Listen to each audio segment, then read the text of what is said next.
Well, welcome back. Rain is now dumping in downtown Macon. You see its visibility gone down. Think we're gonna have to drive a little slower on those roads while this heavy rain is moving through. Again, it was level 2 for most of the region yesterday, expanded to include the entire region this morning. But when you break it down, it really comes down to wind threat. That's the main driving concern for today. I would say outside of that, it's probably flooding. There's a lot of rain, especially when you start adding in what we got over the weekend. A brief tornado can't be ruled out. Hail is our least likely of the things to see, but it hasn't been performing all that well up to this point here in middle Georgia. We had a couple of severe thunderstorms earlier on over in, say, Upson County, I believe was one of them. I know Lamar County did, but as this has gotten into middle Georgia, there's been a couple of strong thunderstorm alerts. That one over Lawrence County did expire, so it was in effect until 6:15. My assumption is the one we're seeing here through Houston County and down at Dooley County and parts of Bibb County, that's probably in effect until 6:30 p.m.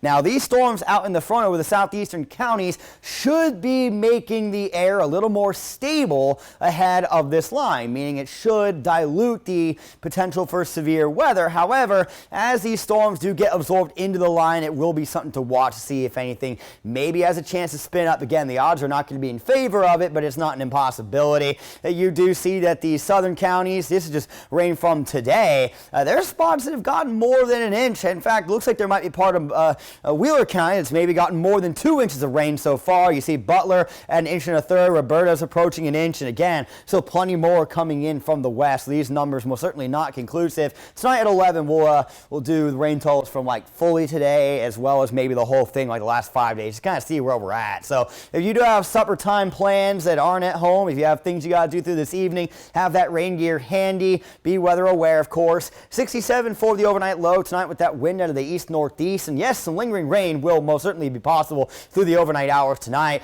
Mid to upper 60s for most of our lows. Our warmer spots could still be around that 70-degree mark. But as you can see, with this line moving through, these storms that we're seeing in the southeastern counties may help to weaken this atmosphere ahead of that line just a little bit to maybe dilute some of those severe concerns. What you're going to see heading into the overnight hour is some precipitation that resurges behind the line, but there won't be any severe threats to go with those. They should largely be done out the door tomorrow morning, and I expect a sunnier day for our Wednesday. It will be warmer as a result, upper 80s, couple of lower 90s will be a possibility.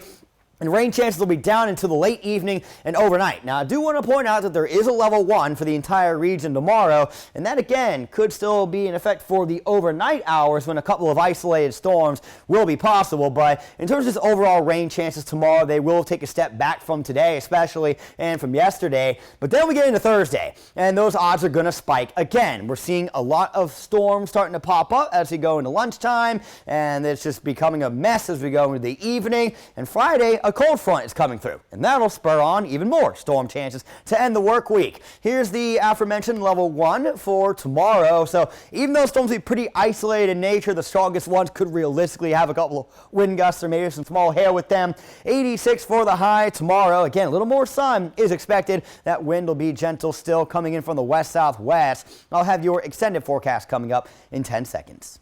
Your 41 NBC AccuWeather 7-day forecast is presented by Volume Chevrolet. So that's a 30% odds for tomorrow. That's mainly going to be late evening and overnight. But notice Thursday and Friday, the rain odds jump a bunch. Friday, with the cold front coming through, there's a chance that could push 100%. But here's the nice part. Perhaps we get a weekend with very low rain chances to break the trend of the rainy weekends that we've seen recently.